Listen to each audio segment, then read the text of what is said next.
নতুনভাবে নতুন স্বাদে বানাবো আজ কাতলার কালিয়া, খেলে মনটা যাবে গলিয়ে।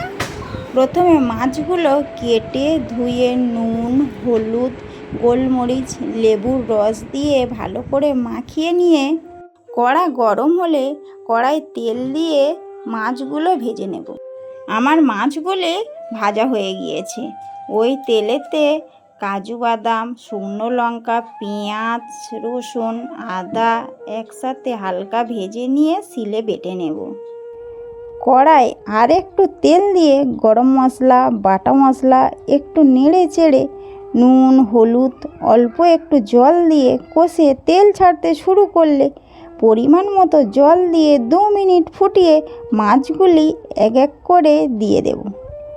মাছ দিয়ে ভালো করে ফুটিয়ে নামিয়ে নেব।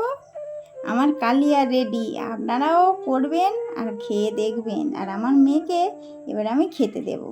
এবার আমার মেয়েকে খেতে দিচ্ছ কি বলে আপনারা শুনুন। দেখ তো মা, খেয়ে কেমন হয়েছে? অসাধারণ হয়েছে।